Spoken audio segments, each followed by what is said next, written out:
Welcome. Ramana Maharshi's teachings are deep and profound. Listen, reflect, and deeply meditate. I'm Richard Clarke. I'm reviewing and commenting on the book Talks with Sri Ramana Maharshi. Today is from Talk 646. Sri Bhagavan cited Thayumanavar in support of the state which is free from thoughts. Although I had often heard that all the Shrutis declare the state of stillness to be one of bliss, all bliss, yet I continued to be ignorant.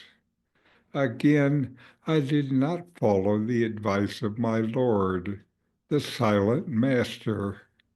Because of my folly, I wandered in the forest of illusion. Alas, it was my fate. Bliss will reveal itself if one is still. Why then is this illusory yoga practice? Can it, that is, bliss, be revealed by directing the intellect in a particular way? Do not say so, you who are given to the practice and are therefore an innocent babe. The eternal being is that state where you have disappeared. Are you not in it too? You who cannot speak of it, do not be perplexed. Although you do not manifest, yet you are not lost, for you are eternal and also still. Do not be in pain. Here is bliss. Come on. In this talk, Sri Ramana Maharshi quotes the Tamil saint Thayumanavar to help grasp what it truly means to abide in the natural state, free from thoughts. Thayumanavar's poems speak in plain, beautiful Tamil, often addressing the mind as a wayward child or a stubborn animal that refuses to be tamed. He describes how the mind keeps pulling outward towards experiences, missing the ever-present self within. Yet his tone is compassionate, never scolding, always encouraging the seeker to trust that behind the mind's noise is a silence that's untouched and eternal.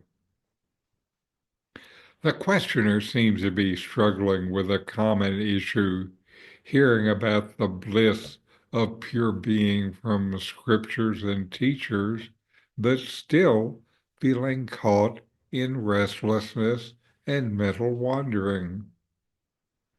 Sri Ramana is pointing to something very simple, but easily overlooked, that real peace, real bliss, comes not from doing or striving, but from being still. Thayumanavar describes how, though he had heard the Shrutis, sacred texts, and they declared that stillness is pure bliss, he remained ignorant. Why? Because he did not follow the guidance of his own inner Lord, the silent Master, who represents the ever-present self within.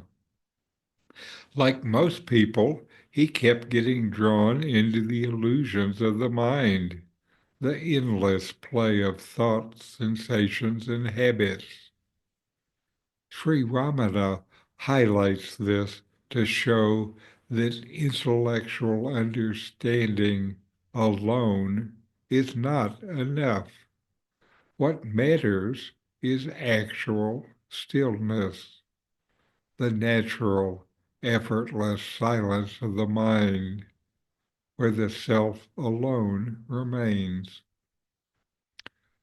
Thayumanavar then questions the value of practices that merely direct the intellect in certain ways, calling it illusory yoga.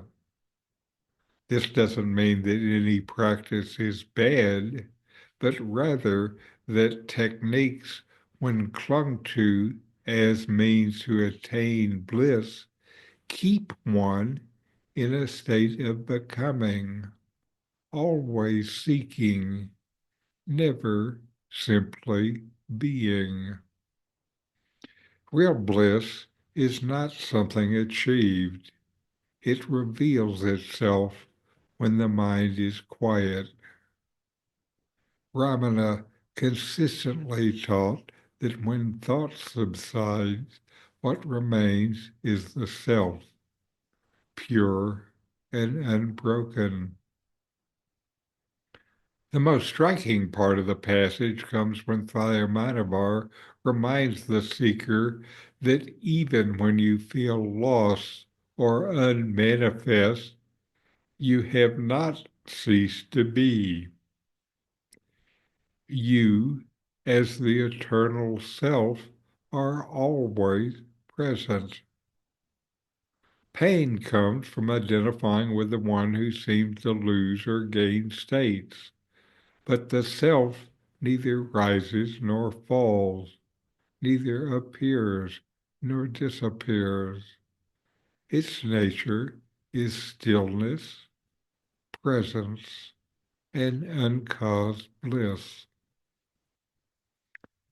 By citing Thayumanavar, RamanaMaharshi urges the questioner to stop getting caught in intellectual inquiry and restless striving, and instead to be still, not through effort trying to be still, but by letting go of the belief that you must do something to be what you already are. The bliss of the self is your own nature. You don't reach it, you uncover it by ceasing to run after other things. This is the heart of his teaching on self-inquiry and the simplicity of abiding as the self. So know yourself and be always free and at peace.